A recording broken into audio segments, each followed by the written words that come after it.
Okay, so in order to turn our culotte or skirt or pants or whatever into a wearable garment, we have to add some features. And one important feature is a waistband or optionally a facing. And we need this so we have like kind of a finishing for the top edge here. So in this version, for example, the straight waistband, it works very well for the very high on the waist garments. Similar to hipster waistband, this is kind of also something I want to talk to you about. All of our patterns are up to the waist, but we can lower them by as much as we want. We can always take from the top, 4 cm, 5 cm, 2 cm, whatever we want. You know, we can make them lower than the waist.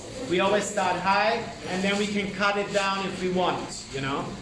So we have the straight waistband, we have the hipster waistband, it's pretty much the same. But in this case, for example, and that's very typical for skirts for women, we have the zipper or whatever in the side seam. So the front is nice and flat and doesn't have anything bulky or whatever. So we also have to kind of draft a waistband that has the opening on the side. The hipster waistband, and this one we can also, if it's really on the waist, we can make it like, let's say up to 5 centimeter.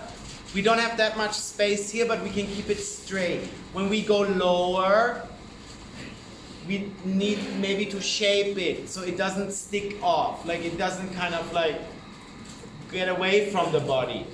The hipster waistband is for the lower cut. We don't want to go too big because then it definitely will stick, like it will kind of get away from your body. Like sometimes, you know, when you have the cheap jeans, like they kind of open up here, you know. So we keep them very like thin, like maximum 2.5 cm.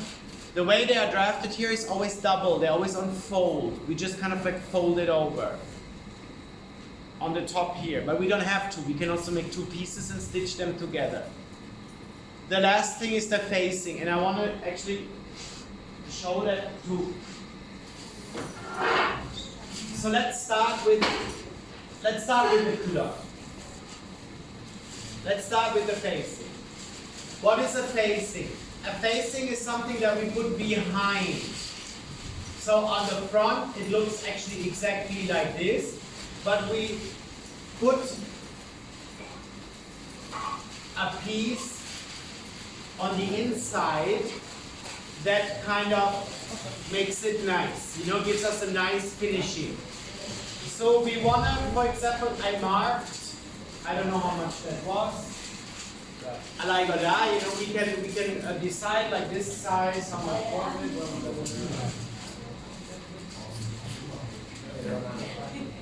I said, okay, I want the facing to be 5 centimeters.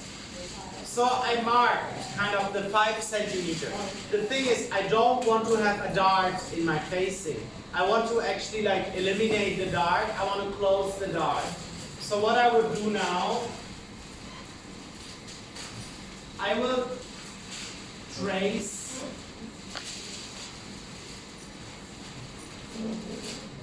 the separate marked pieces here.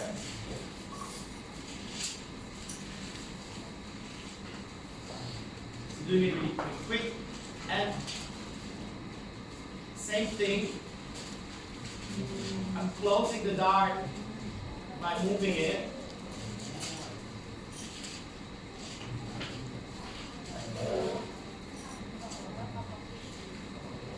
And now if you see this little thingy here, I have like a kind of, it's very rough right now, this little facing piece that I can like put under. It's like on the inside of the garment, but it gives me a very clean edge now on the top when I stitch it together. And it also kind of covers the top part of the dart. So it doesn't scratch you or something like this, you know. I could make the facing in one big piece. And also kind of add the back to it. We we just literally trace.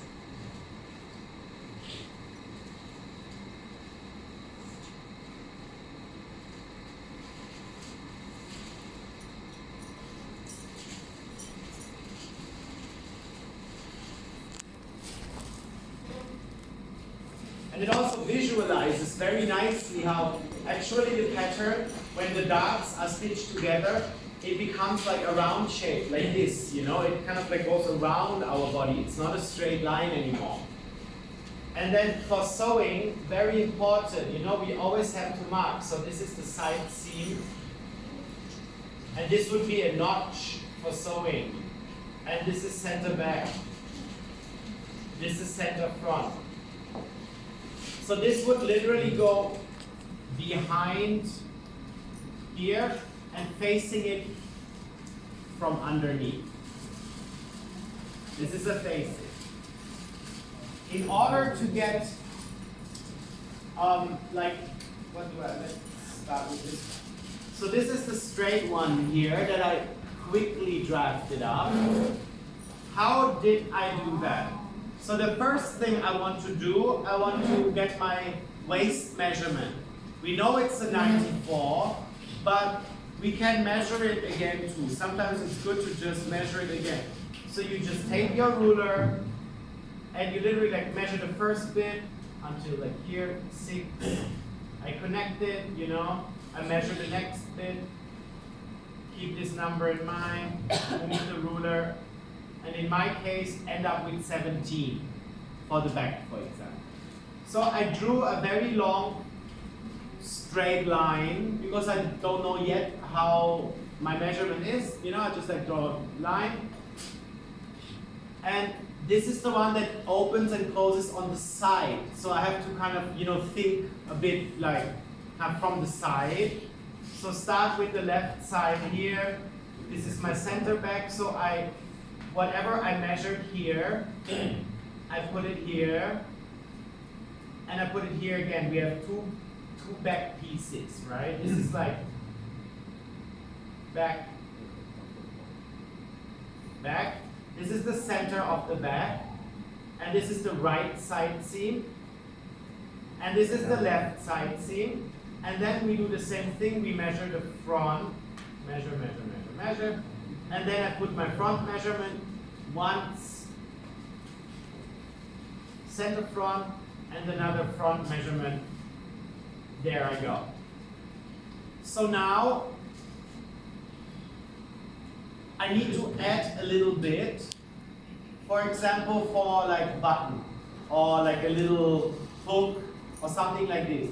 We can use the pure measurement and put like a hook or like a little pearl or whatever, but it will kind of always open up a little bit and show some skin. So we don't want that. So we need like an under wrap. We need like a little piece that goes kind of under. So I added 4 cm on this side. I added a little piece. It actually kind of depends on what sort of button you want to put, you know. This is just like under. Where's this? Look at the picture here. So the top part of this waistband ends exactly at the side seam and has like 2 buttonholes in this case. And then there's a 4 centimeter piece that is underneath. It's here. And this is where the buttons are. Because we button, right? The buttonhole is on top and you button through. So I've added on my little pattern on this side the under wrap bit. So I have somewhere to put my button on, and then on this side I add the buttonhole. This has a fold line. This is kind of like a in one piece. I can also cut this line and make it 2.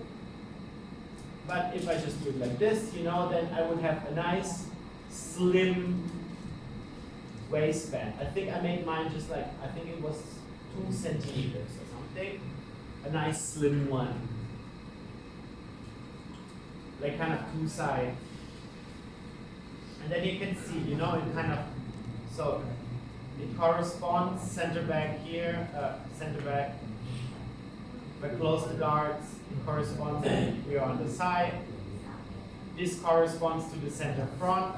And then if I was kind of wearing it, you know, this is how that works.